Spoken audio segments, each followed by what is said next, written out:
Hello, everyone, and welcome to today's presentation, How Metadata Management Must Evolve to Support Data Fabric.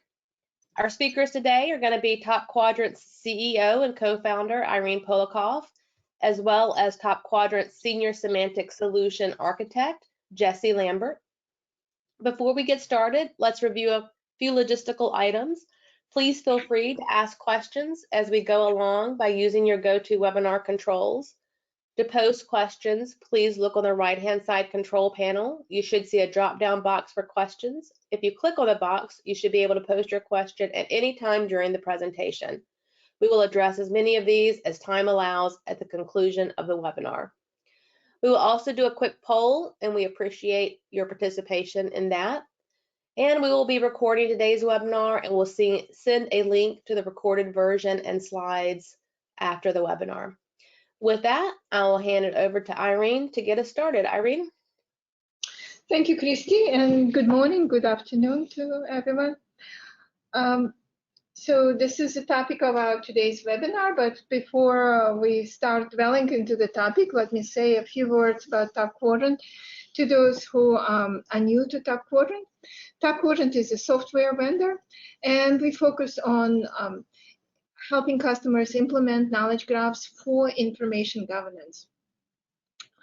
We're strongly committed to the semantic standards for knowledge graphs, and our customers come from a variety of industries and go from medium, small size to all the way to Fortune 500, and we also have some government customers, various agencies in the United States and in Europe.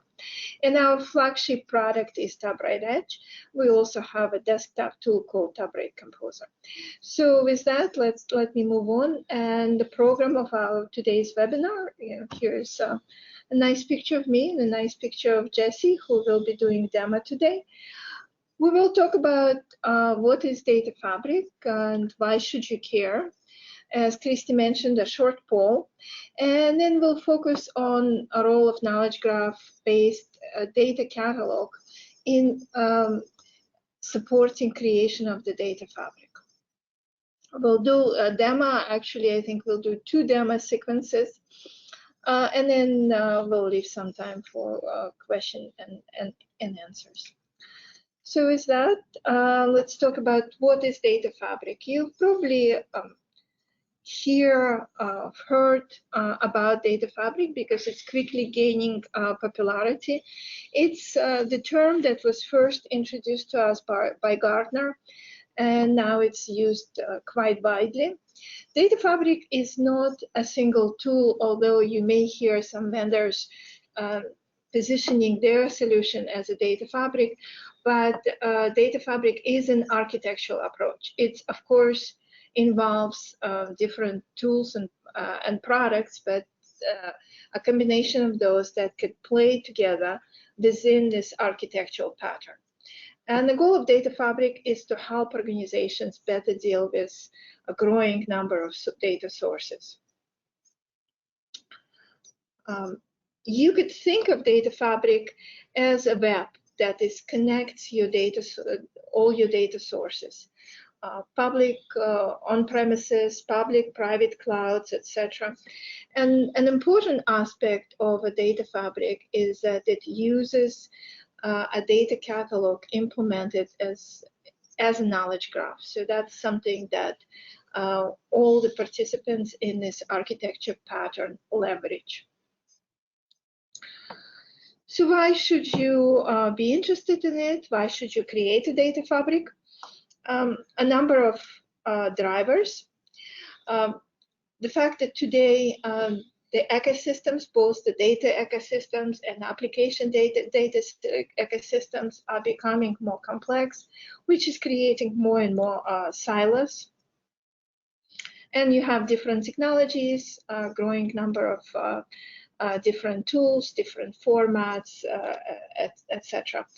We also live in a society that is changing very fast, and the expectations of what we are able to do are changing, and how quickly we could respond to this rate of change. And increasingly, and that's an additional aspect of this complexity. There is availability of distributed processing. It's a great enabler, allows us to run more complex algorithms more effectively and leverage distribution in different ways, but it also creates additional complexity. And the data fabric is intended to respond to those drivers and deliver a number of benefits, bringing order to this distributed data landscape, creating a more resilient infrastructure. So in fact, you could change the underlying storage methods without affecting applications, for example. You could provide more unified and better security across the entire landscape, and a number of other abilities that are quite important. So that's the reason behind the interest. Now let's switch to the Gartner definition, since they are the thought leaders that introduced this concept. And you see a quote from one of the reports, and it's kind of a bit of a mouthful here, but you see the highlighted parts is the fact that a very important cornerstone component is this dynamic, composable, and highly emergent knowledge graph. And that knowledge graph is available through a catalog interface. So it's the use of this knowledge graph technology that is key to this concept, and that's what makes it possible for the data catalog to support this data fabric architecture. You may also hear a term data mesh, and that's a very related term. And if you ask Gartner, they're going to tell you that it's the same thing, it's just named slightly differently. From our perspective, it is a very similar concept, but the data fabric focuses more on the technology and the knowledge graph aspect, while the data mesh focuses a bit more on the change management in the sense of how data providers, data owners will have to change their behavior and start thinking about the data as a product and what they need to do to describe it well, so it could play within the architectural pattern. So both of those aspects are important and are required within this architecture. Christy, I think this is the time where we wanted to ask a question. Yes, thank you, Irene. Just wanted to take a quick poll to understand your level of knowledge or experience with data fabric, since it is a fairly new term. So if you could just take a minute and select one of the 4 options. You've never heard of the term, you've heard of it, but you don't know exactly what it is. Your organization has started to discuss data fabric, or you're tasked with implementing data fabric. So just give everybody a couple more seconds to answer that poll. Thanks again for your participation. Okay, I'm going to go ahead and share those results with everyone. And there you go, Irene. Okay, so we have a sizable group who never heard of the term, so that's interesting to know, and also very good sizable group that heard but want to get more clarity. That's really, I think, where the industry is at. So this is interesting. But we also have a good number of people who started on implementing it, like 32. Are starting to discuss it, right? And some smaller group that started to implement. I think it's actually quite reflective of where the market is at. So there's lots of interest, and some people are already implementing it. So that's good. Thank you, Christy. So let's talk about let's go a little bit more in depth as to exactly what are various components of the data fabric and the architecture of it are. So mentioned knowledge graphs. So let's talk a bit about knowledge graphs. What are the knowledge graphs? So a knowledge graph represents some information in the domain of knowledge. And and it represents this information as a RDF graph. RDF is a technology resource description format. It's a graph data model that consists of network of nodes and links, as opposed to, let's say, tables and columns that you see in a relational database. And the very important aspect of it for Data Fabric and in general, that it contains not just the information, but it contains the actual schema or model. We'd like to say model because it's richer than a simple schema. So it describes the meaning of the information within a graph, and that meaning is contained within a graph as well. So the graph contains both the data and the model, and the models are very rich. They could include rich definitions, rich rules.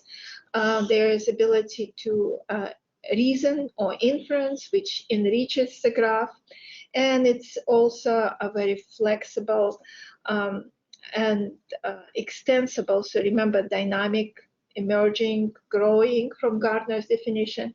So it makes it easy to extend it and grow and emerge. And visual on the right tries to depict it, where we have some facts at the bottom, information about the person. Then in the next layer, we'll see a model which says that there is such a thing as a person, and the person can have an eye color, and the person can have two parents, and so on. And then the next layer up is even richer model that includes some rules that say, well, if someone has two parents with blue eyes, they must also have blue eyes. So we could, if we have a knowledge about eye color of their parent, we could infer their eye color from this rule. Another important thing, especially for data fabrics, is that knowledge graphs are based on open standards from top to bottom. So the data structure, the data model itself, the way how data models and rules are presented, it's all based on standards. And the reason that's important is because, as I mentioned, it's data fabric is not a single tool. It's an architectural design pattern. So you want to be able to have different tools participate in it. And this is where the standards become very, very important. As you could see that within the knowledge graph, you could have different subtypes dedicated to different types of information. So talk about subset of the knowledge graph that holds the data, subset of the knowledge graph that holds the models, and depending on the type of data, there could be also very specialized subgraphs. With that, let's take a look at the notional architecture for data fabric. So what we see here is data sources in the middle, and of course they would be distributed, quite heterogeneous data sources. Their descriptions and information about them live in this catalog, within the knowledge graph that connects information about the data sources. We also have a knowledge engine that allows us to enrich and further connect metadata information about those sources. And Gartner talks about this as activation, so making metadata active. And then you need open APIs and a lot of pluggability in order to provide data delivery to consumers. Consumers could be people. Consumers could, of course, increasingly other systems and applications that use this pattern.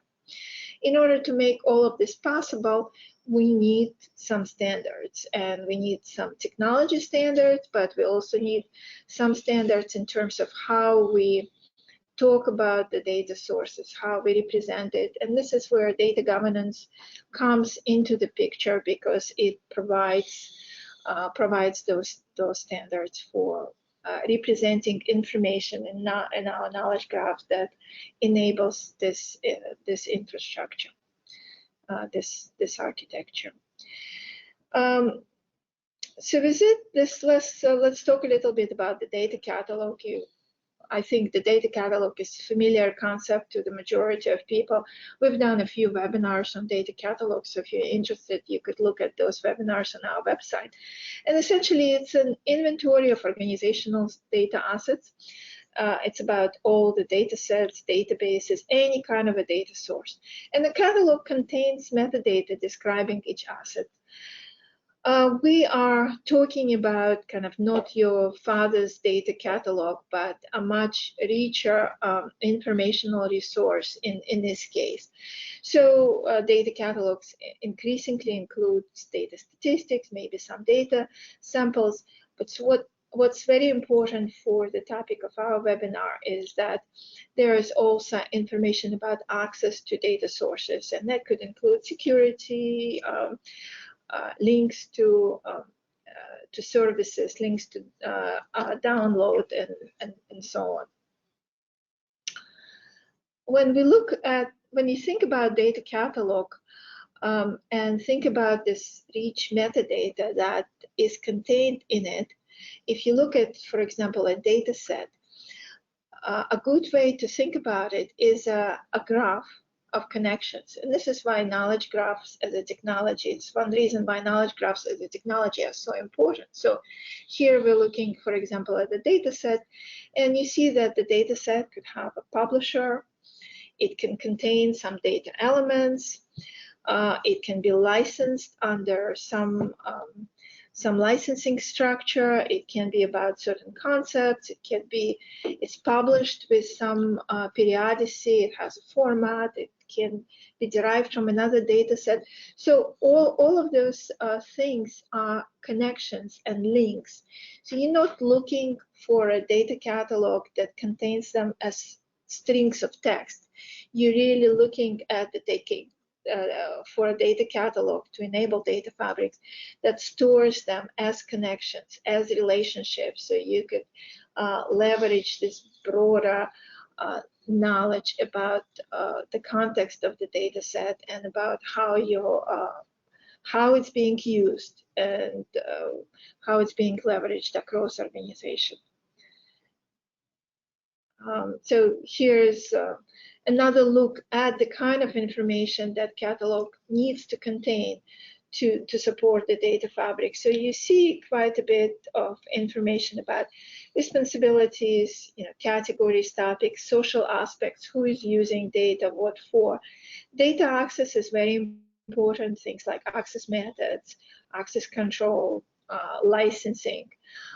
Information about data quality, data lineage, compliance. Again, that's kind of plays also into the access, because what regulations there are important for it, how it complies with it, etc.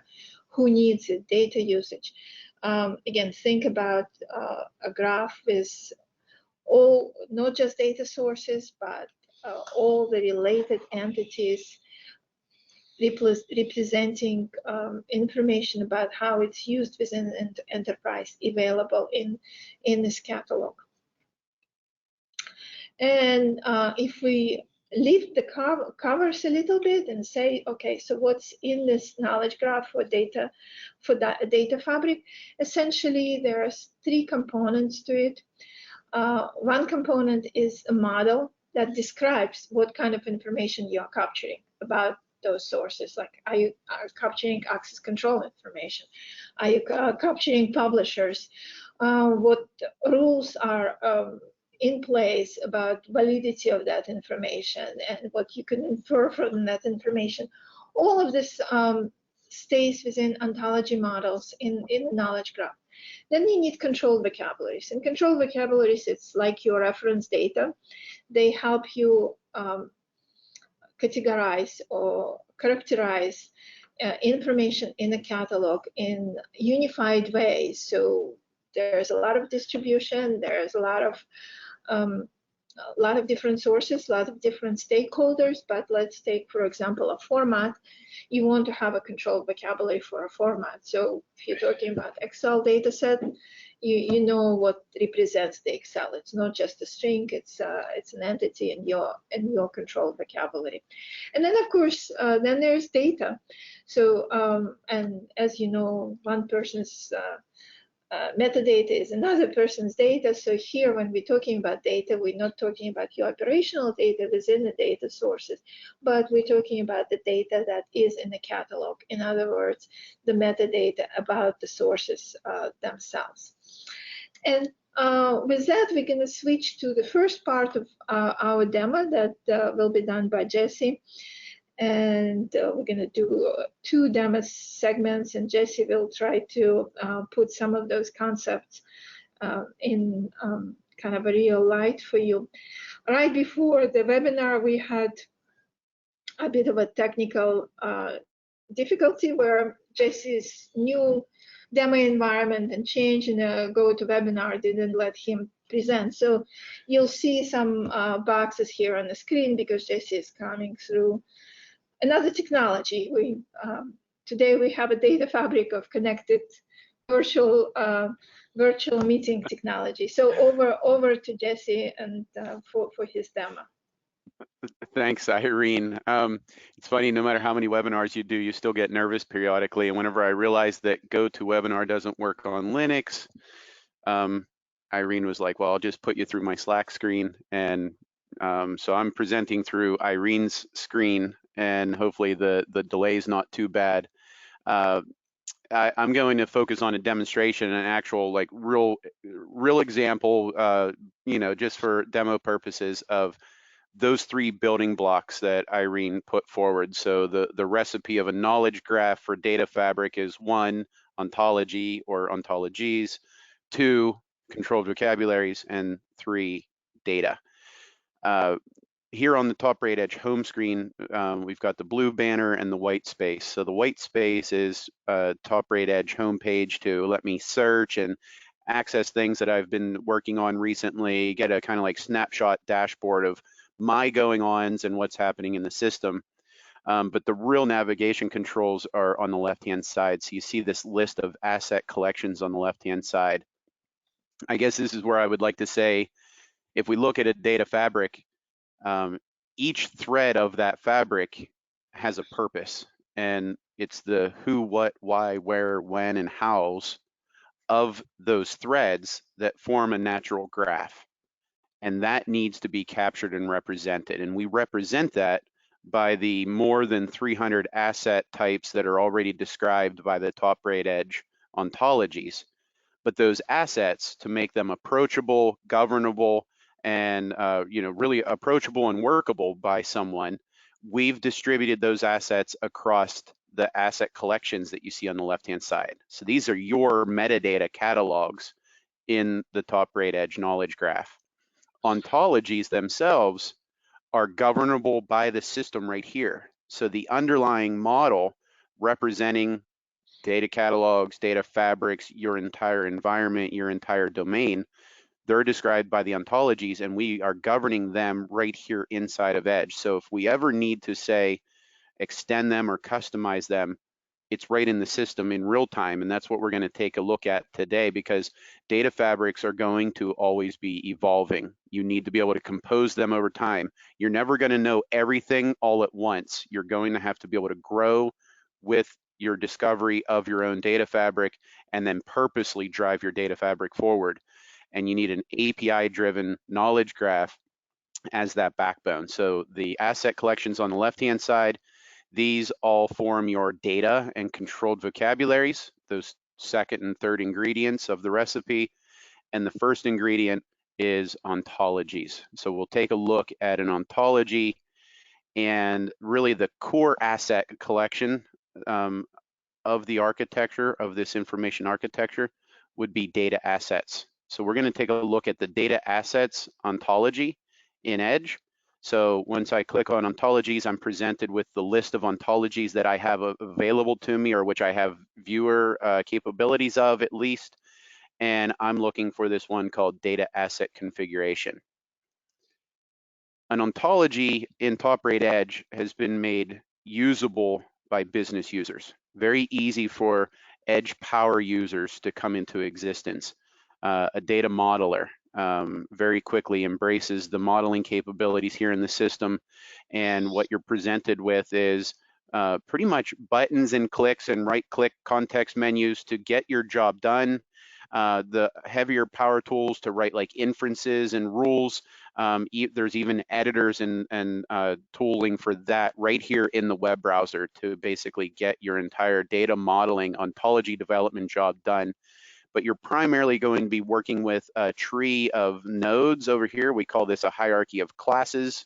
So if I take something like asset and then extend data asset, I'm looking for physical data assets.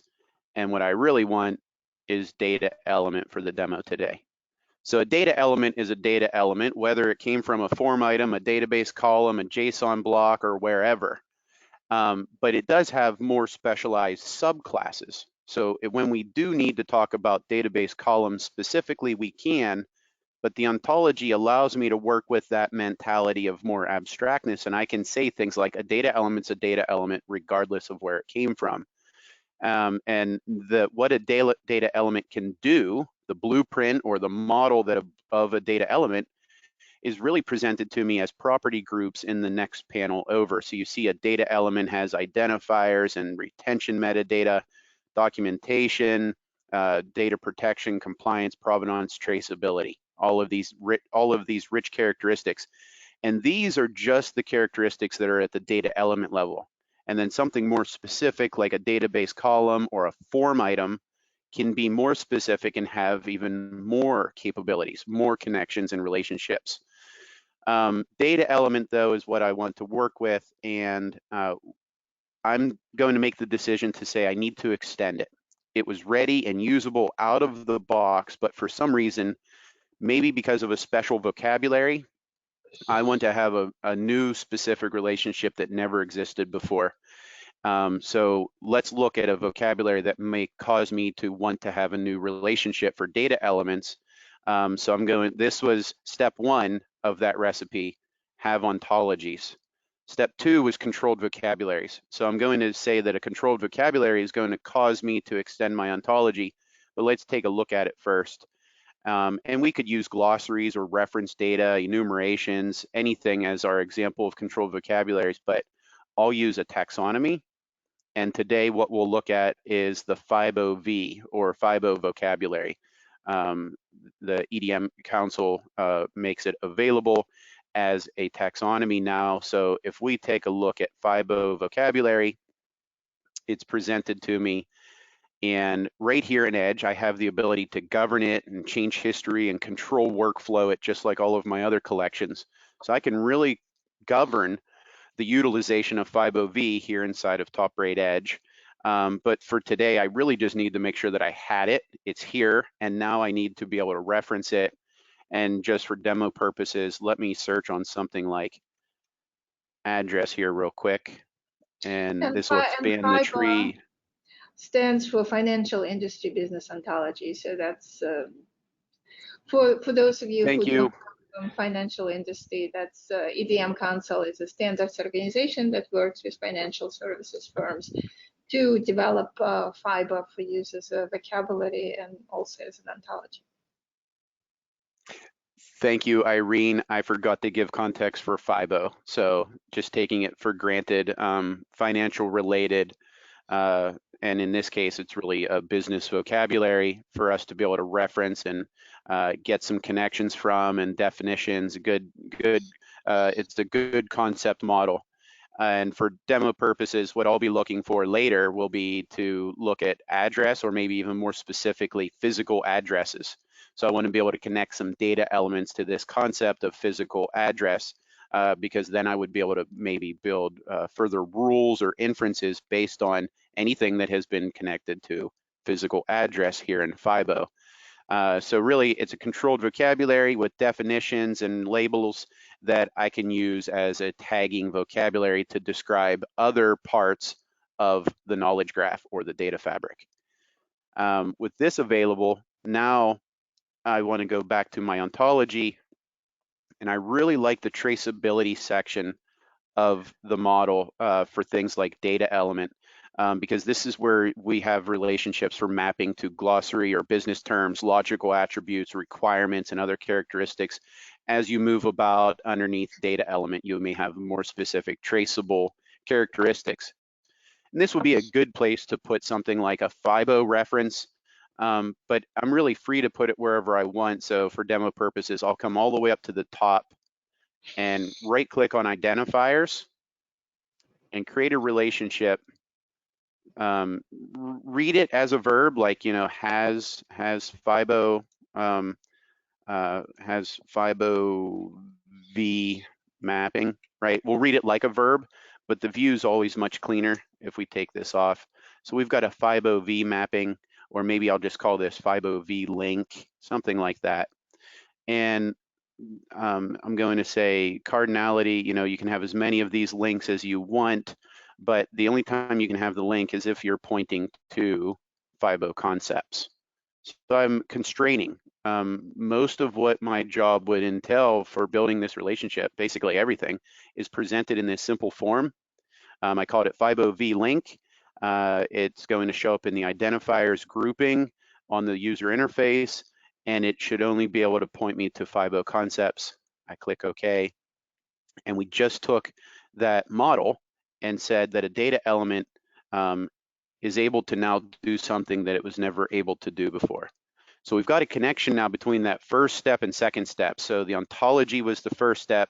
The second step was controlled vocabularies, and we are already now connected between those. We're saying that we have a model that understands what a data element is.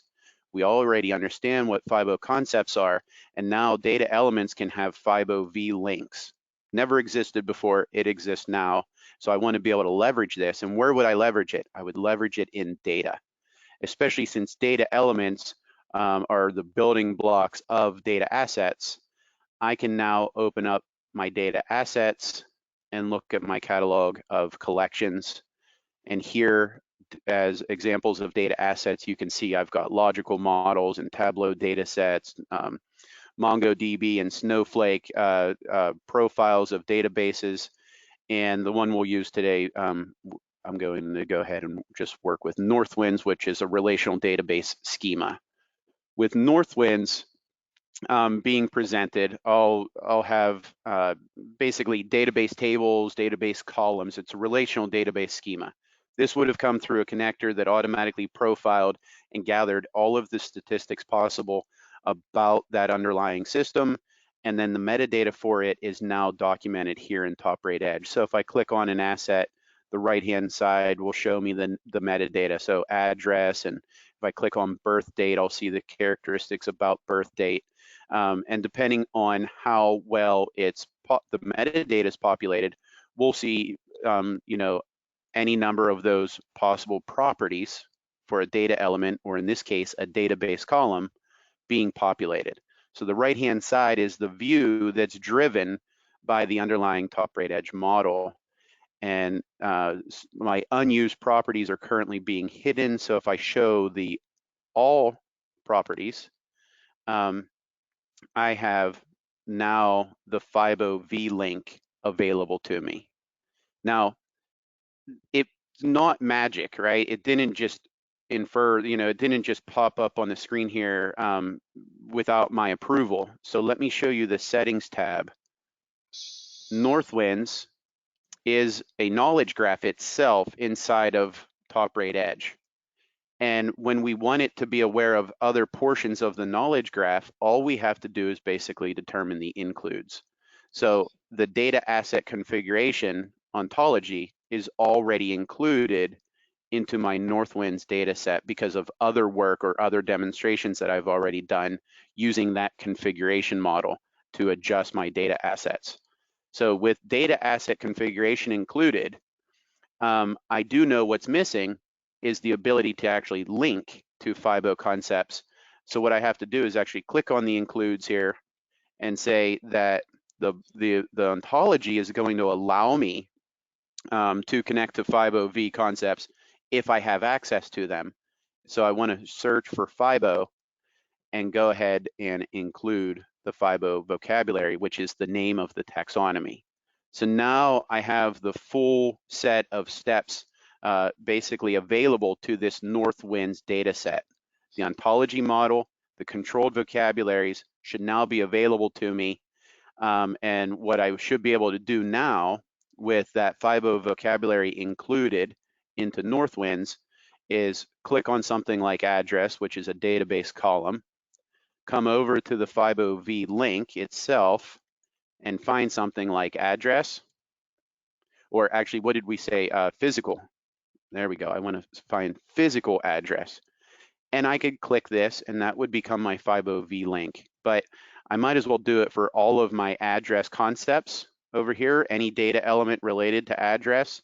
I might as well go ahead and assign it to all of them. So instead of just doing it one at a time, I'll do a search up here for address.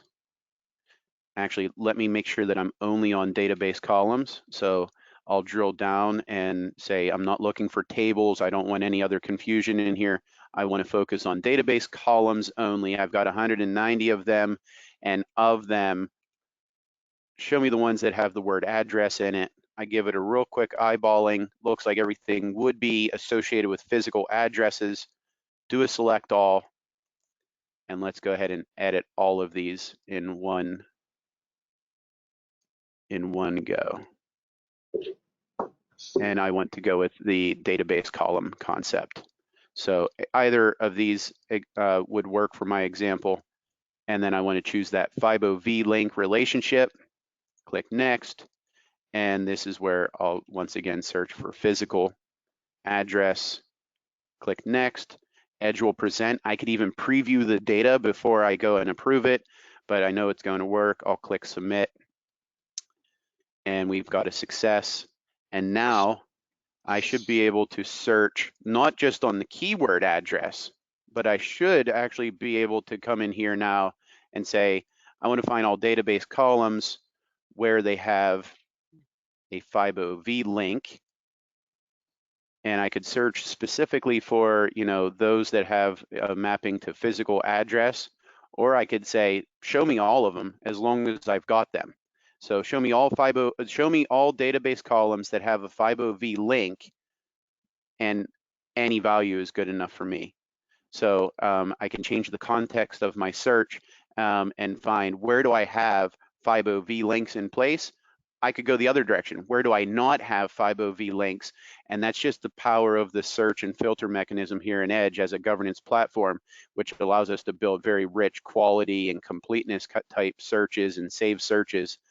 And we'll come back to this actually later in the demo when we come back to talk about APIs and web services.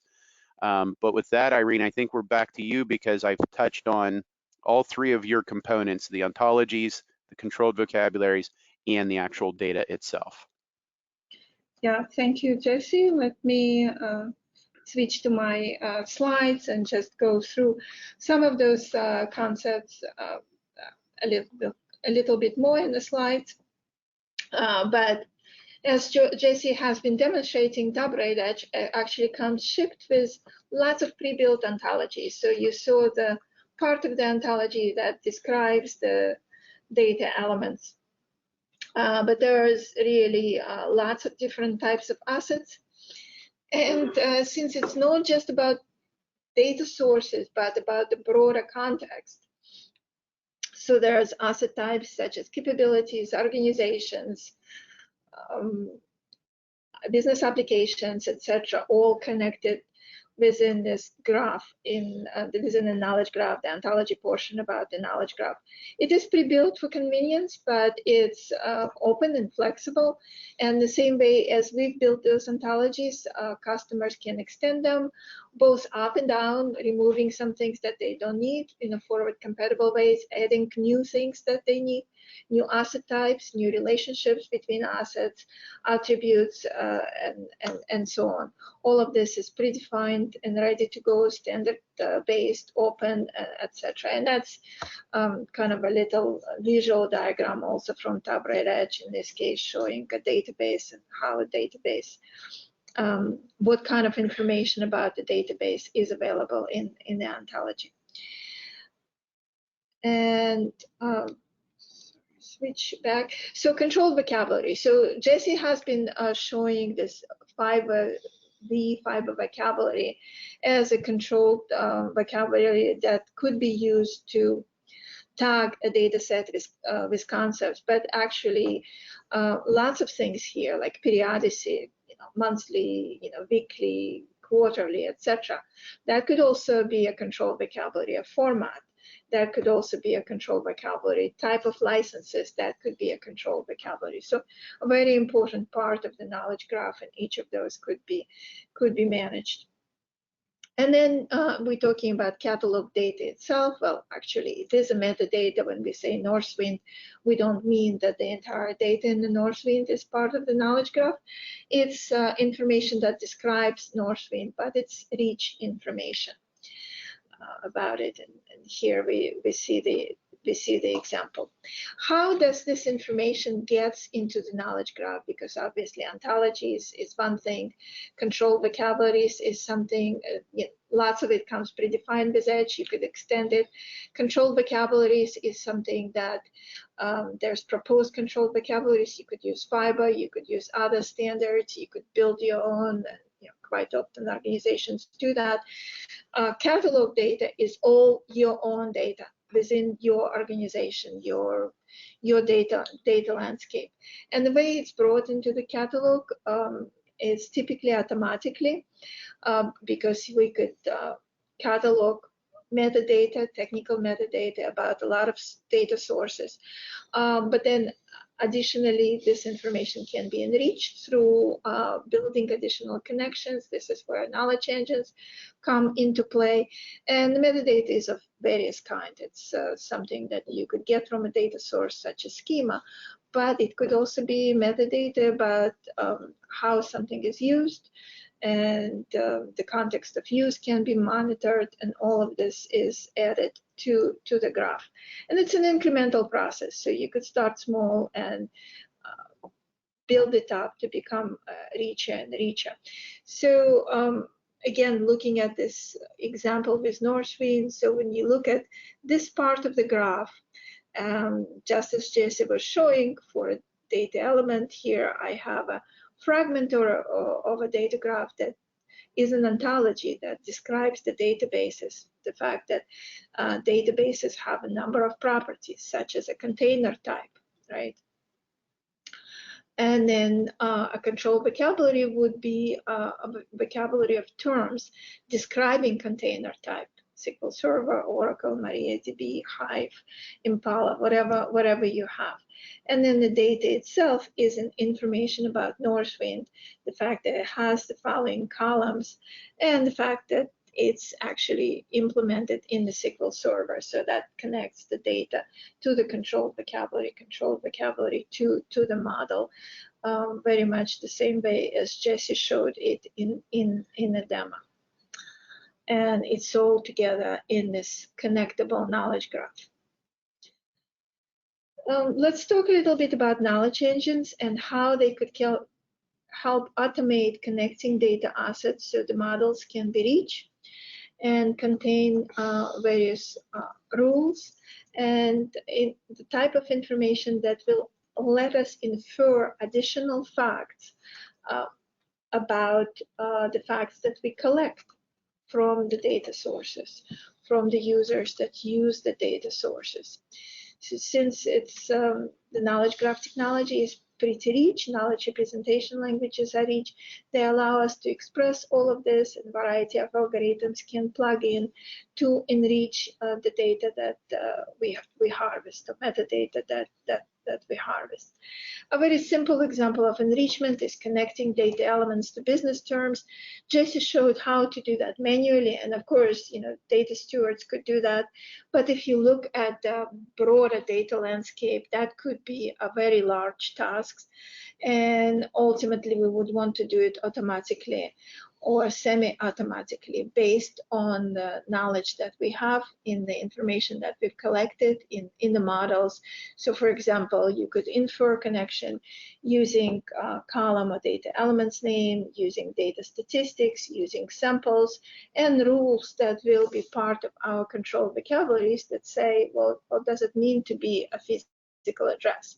Is there something we could say about the physical address, its structure, the kind of information it contained, etc. And then we could take this part of the model, apply it to what we collected, and infer this looks like a physical address. And here the example we have is was about the age group. So we had a separate webinar about this topic of how the enrichment could work, going into more depth on it, and there's a link here if you're interested. You could take a look. The data delivery and ability of other applications to plug into this data fabric requires highly capable and open APIs.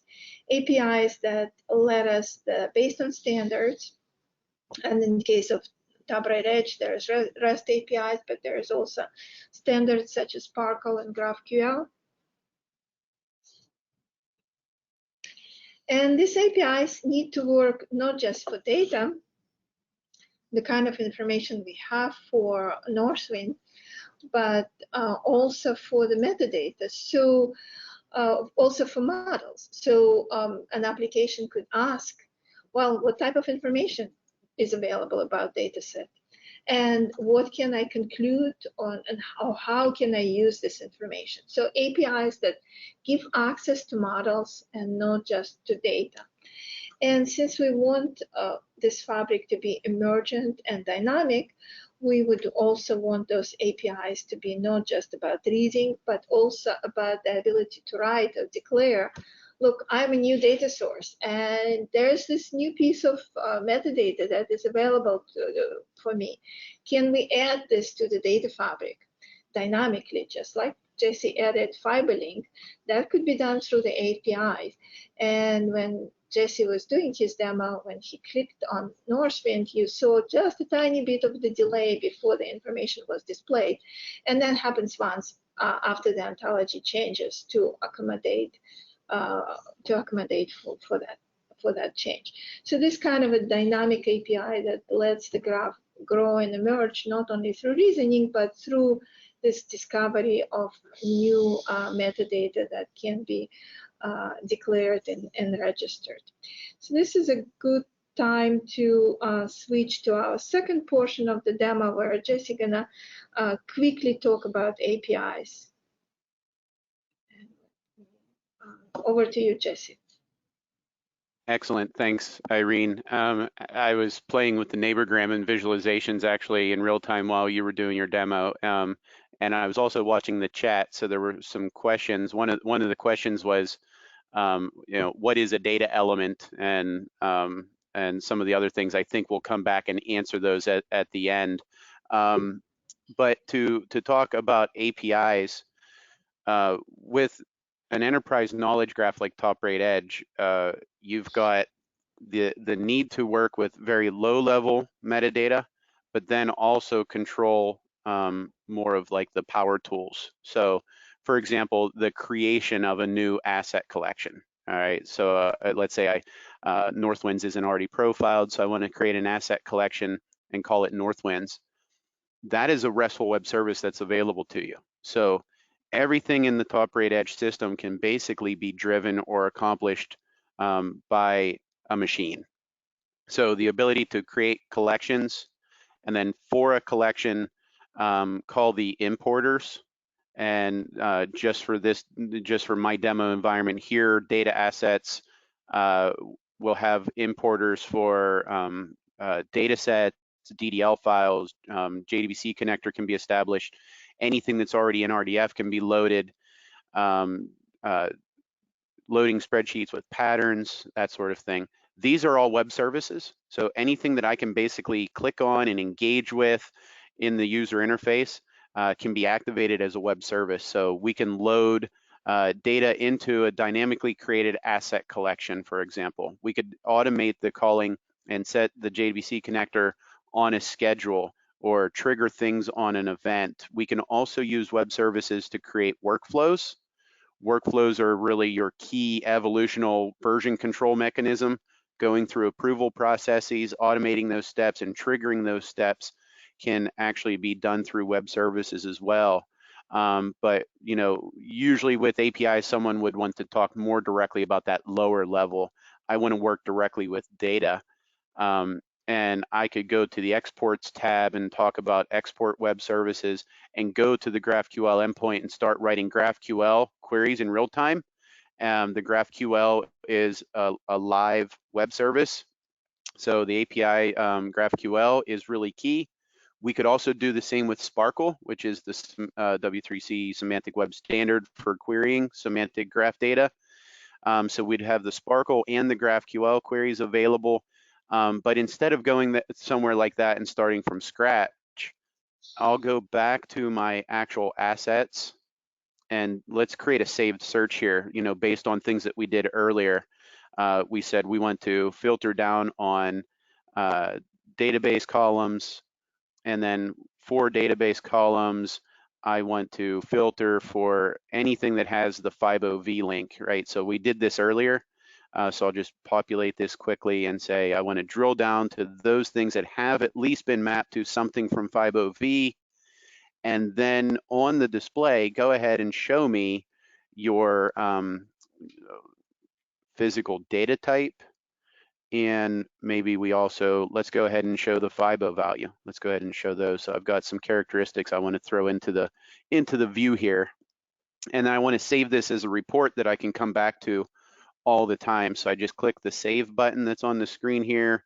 Let's call this the has FIBO links saved query. And now my search library will have a new search option for me, and I can come back and run this anytime, all day, every day. And all I have to do is go to my search library to get to it. The great thing is that I could just be a business user. I could be a business steward, a data steward, someone working on this content, viewing this content, creating quality control searches, whatever I'm trying to do.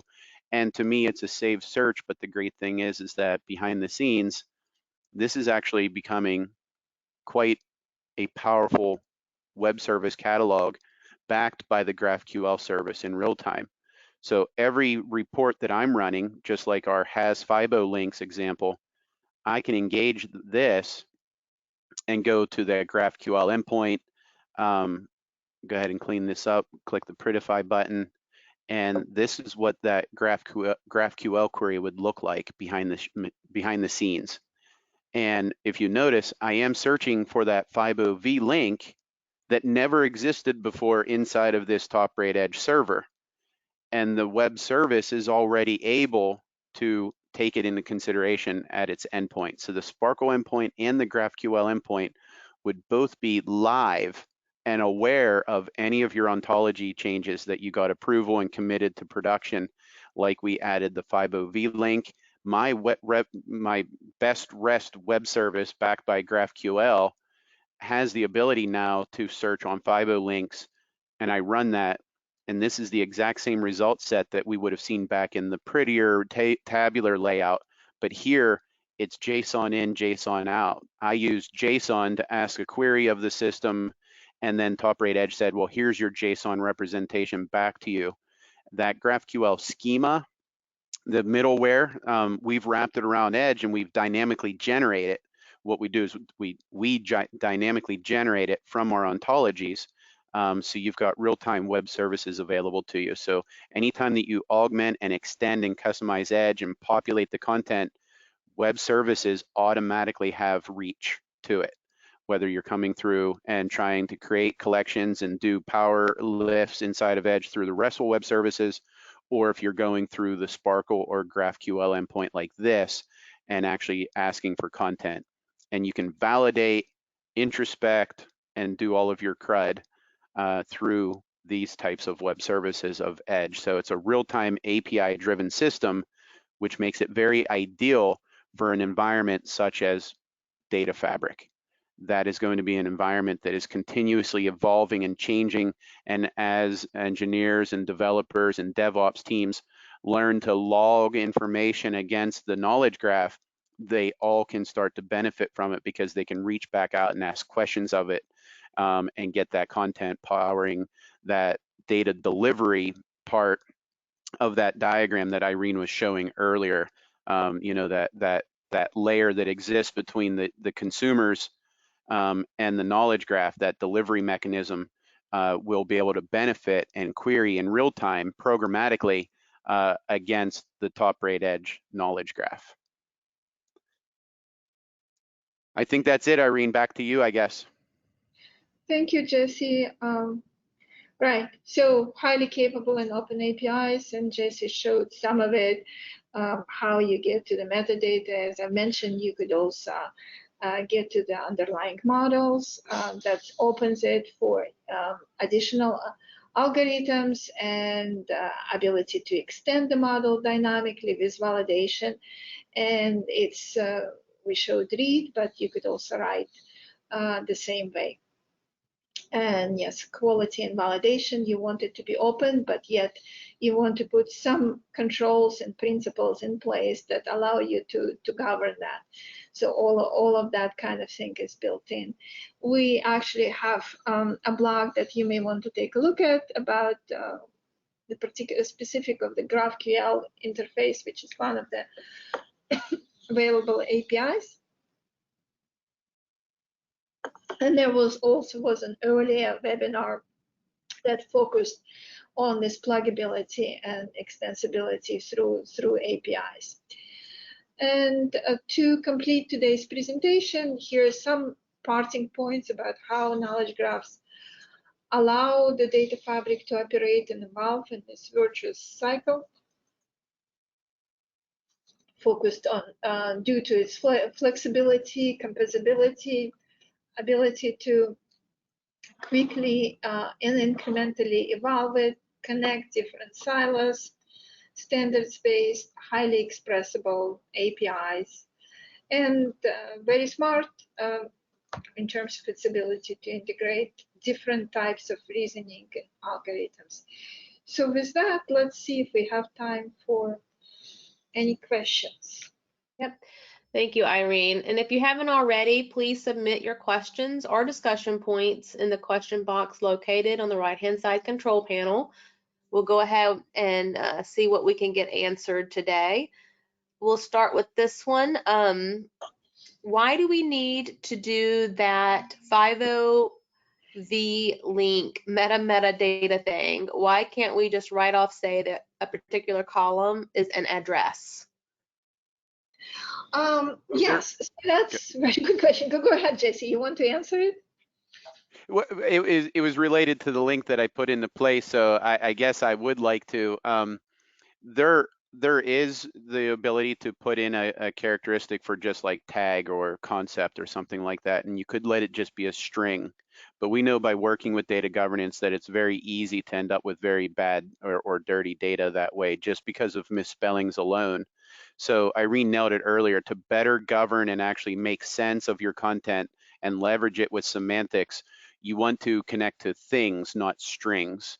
And the top rate edge model does have default properties for you to use to map to things like glossary terms. I was just using an example of making a very specific relationship exist, and then being able to constrain it to say that it only points to 50V. And 50V is important because you need to govern it and actually control things like the definitions for physical address or address, whatever the example was. So you don't want to just get busy creating string content. You want to create very well governed. And once it's in place, it's there for you to leverage, which is actually even faster than working with strings. So it's a do it once and benefit for it from ever kind of scenario. Yeah, Okay. and just to expand on Jesse's question, it's not only that you could misspell the string, and of course you could try to control it, but it's the fact that we want to have additional information about physical address. What does it mean to be a physical address? Are there any rules associated with it? So if you have something that has physical addresses, is there any regulations about things that have physical addresses? PI information or whatever. Are there anything else that we could get from having physical address? So the concept itself is a rich concept, and you want additional information about it. And if you just use a string, then where do you put that information? Great. Well, we are at 12:30 already. That went by fast. We do have a number of questions that we were not able to get to, unfortunately, but we will be providing the answers to those questions along with today's recording and slides in an email response to all attendees. So be on the lookout for that. Thank you everyone for your attention and your interest in today's topic, and we hope you have a great day. Thank you everyone.